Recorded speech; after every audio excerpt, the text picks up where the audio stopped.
Hello friends, welcome to my channel. आप सभी SSC aspirants के लिए इस हफ्ते एसएससी के द्वारा काफी सारी नोटिस निकाली गई है, जिसमें आप सभी के लिए गुड न्यूज स्टेनोग्राफर की पोस्ट निकाली गई है। तो आइए हम एक एक करके डिटेल में सारी नोटिस को समझते हैं। तो सबसे पहले हम चलते हैं एसएससी के ऑफिशियल वेबसाइट पे। यहाँ 10 अक्टूबर 2020 के डेट पर एक नोटिस आया है, notice for stenographer grade C and D post. तो हम आइए इस नोटिस को देखते हैं। सबसे पहले तो स्टेनोग्राफर की पोस्ट के लिए आपके एप्लीकेशन जो है स्टार्ट हो रहे हैं 10 अक्टूबर 2020 से, और लास्ट डेट आपका रखा गया है 4 नवंबर 2020। वहीं इसके लिए जो सीबीटी के डेट निर्धारित किए गए हैं वो है 29 मार्च 2021 से लेकर 31 मार्च 2021 तक। और चूंकि फ्रेंड्स ये एसएससी में स्टेनोग्राफर की पोस्ट है, तो आपके पास स्टेनोग्राफी आपको आनी चाहिए, साथ ही साथ 12th आप पास होने चाहिए। तो जो भी कैंडिडेट ने स्टेनोग्राफी सीखा हुआ है वो इसमें अप्लाई कर सकते हैं, अगर वो एलिजिबिलिटी क्राइटेरिया को फुलफिल करते हैं।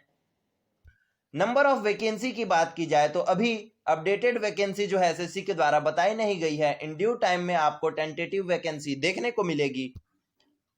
इस पोस्ट के लिए जो सिलेक्शन क्राइटेरिया रखा गया है, सबसे पहले आपको एक कंप्यूटर बेस्ड एग्जामिनेशन दिलाना होगा, जिसमें आपके जनरल रीजनिंग, जनरल अवेयरनेस और इंग्लिश लैंग्वेज से जुड़े क्वेश्चंस रहेंगे, जिन्हें आपको 2 घंटे में सॉल्व करना होगा।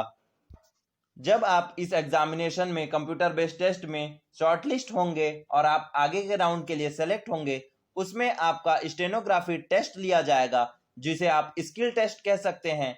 ये बोथ इंग्लिश और हिंदी लैंग्वेजेस में रहेगा, और इसमें आप टाइम ड्यूरेशन देख सकते हैं, 50, 65, 40 और 55 मिनट के लिए रहेंगी। और आपको अपना स्किल टेस्ट देना होगा, उसके बाद ही जो मेरिट लिस्ट जारी होगी उससे आपका अपॉइंटमेंट होगा।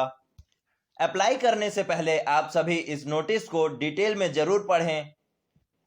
अब नजर डालते हैं दूसरी नोटिस पर, जो 9 अक्टूबर के डेट पर है, important notice for stenographer examination. तो यहाँ पे जब हम इस नोटिस पे चलेंगे तो इस पे लिखा हुआ है कि जो भी कैंडिडेट स्टेनोग्राफर की पोस्ट के लिए अप्लाई करने वाले हैं, उन्हें अपना फोटो जो है अपलोड करना है 20 से 50 केबी के साइज में, और फोटो है 3 महीने से ज्यादा पुरानी नहीं होनी चाहिए, और फोटोग्राफ में आपका डेट मेंशन होना चाहिए। तो सभी कैंडिडेट फॉर्म भरते समय इन बातों का ध्यान रखें, वरना उनका एप्लीकेशन जो है रिजेक्ट कर दिया जाएगा।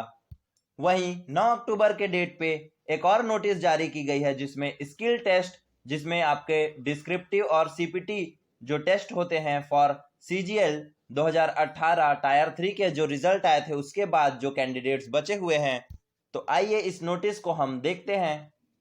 तो जैसा कि आप सभी जानते हैं, 30 सितंबर 2020 को रिजल्ट टायर 3 का आया था सीजीएल में। तो उस हिसाब से स्किल टेस्ट के लिए 18 दिसंबर और 19 दिसंबर की डेट निर्धारित की गई है। सभी कैंडिडेट्स को एक काफी अच्छा फायदा हुआ है इससे, क्योंकि कोरोना की सिचुएशन को देखते हुए अब आप जो अपने स्किल टेस्ट हैं वो पैन इंडिया में, मतलब ऑल ओवर इंडिया में दे सकते हैं। और स्किल टेस्ट का जो आपका डेमो रहेगा वो एसएससी की वेबसाइट पर कुछ ही दिनों में पब्लिश कर दिया जाएगा, जिससे आप प्रैक्टिस भी कर सकें। और अब 7 अक्टूबर के नोटिस पे हम नजर डालते हैं, जिसे आप सभी कैंडिडेट्स के लिए एक बुरी खबर भी कह सकते हैं, regarding revise schedule of examination. तो यहाँ पे इस नोटिस पे मेंशन है कि 22 सितंबर की तारीख को एसएससी ने एक रिवाइज शेड्यूल कैलेंडर जारी किया था फॉर एग्जामिनेशन। पर यहाँ पे बिहार में, जैसा कि आप जानते हैं, असेंबली इलेक्शन आने वाले हैं, तो कुछ एग्जामिनेशंस के डेट में फेरबदल की गई है।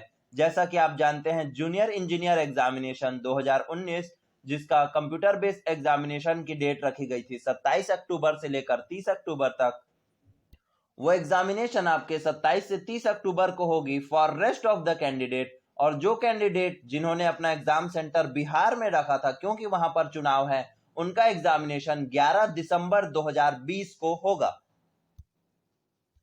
वहीं सीजीएल 2019 के जो टायर 2 के एग्जामिनेशन होने वाले हैं, उनका जो डेट रखा गया है 2 नवंबर से लेके 5 नवंबर।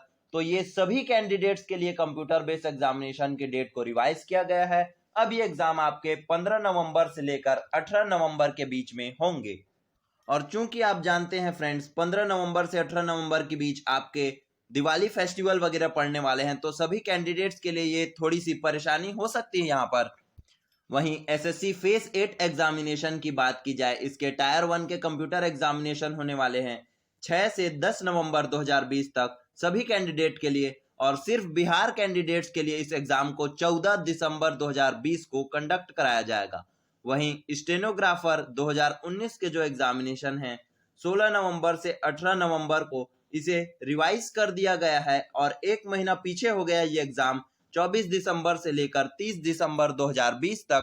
और साथ ही साथ जो जेई 2019 का डिस्क्रिप्टिव टायर 2 पेपर, जिसके लिए 31 जनवरी 2021 की डेट को चूज किया गया था, अब ये एग्जाम 21 मार्च 2021 में होने वाली है। मतलब 1.5 से 2 महीना ये एग्जामिनेशन पीछे हो गया है। यहाँ पर नोट में मेंशन है कि there will be no change in schedule of CHSL 2019 examination, जो 12 अक्टूबर से लेकर 26 अक्टूबर के बीच में होने वाले हैं। सभी एस्पिरेंट्स के लिए यहाँ पर ये बुरी खबर और चिंता की बात इसलिए है क्योंकि अगर किसी भी वजह से आपका एग्जामिनेशन 1 से 2 महीना पीछे होता है तो इसका परफॉर्मेंस आपको उसके रिजल्ट में देखने को मिलेगा, जो कि 2 से 3 महीना और डिले हो जाएगा। और सभी कैंडिडेट वैसे भी काफी लंबे समय से एग्जामिनेशन के डिले से परेशान हैं, वहां पर ये इलेक्शन के कारण और सभी कैंडिडेट्स को लंबा इंतजार करना पड़ेगा। 7 अक्टूबर 2020 की दूसरी नोटिस पे हम नजर डालते हैं। यहाँ पर ये नोटिस जो है सीजीएल टायर 3 के कैंडिडेट्स के लिए अवेलेबल है। इसमें यहाँ पर मेंशन है कि जो उनके टायर 3 के मार्क्स थे और टोटल मार्क्स जो है, ये फैसिलिटी 7 अक्टूबर 2020 से लेकर 30 अक्टूबर 2020 है। कैंडिडेट अपने रोल नंबर के साथ लॉगिन करके अपने मार्क्स चेक कर सकते हैं कि उन्हें कितने मार्क्स प्राप्त हुए हैं सीजीएल में। वहीं 7 अक्टूबर के एक और important notice for all candidates, इस पे हम नजर डालते हैं। तो in continuation of commission notice, जो कि एक पुरानी नोटिस जारी की गई थी 29 सितंबर को, जिसमें जो है कैंडिडेट्स को अगर फीवर या कोरोना की शिकायत है तो वो एग्जाम में नहीं बैठ सकते हैं। तो एसएससी ने डिसाइड किया है कि ऐसे कैंडिडेट जिन्हें फीवर है या जिनका टेम्परेचर हाई है वो भी एग्जामिनेशन दिला सकते हैं। उनके लिए एक सेपरेट आइसोलेशन सीटिंग अरेंजमेंट बनाया जाएगा। पहले के नोटिस में ऐसे कैंडिडेट्स को एग्जामिनेशन दिलाने का मौका नहीं दिया जा रहा था, पर अब रिवाइज कर दिया गया है और सभी कैंडिडेट अब एग्जाम दिला पाएंगे। तो ये थी फ्रेंड्स एसएससी की इस हफ्ते की सारी अपडेट्स। सभी गवर्नमेंट एग्जाम्स की लेटेस्ट अपडेट के लिए चैनल को लाइक और सब्सक्राइब करना ना भूलें।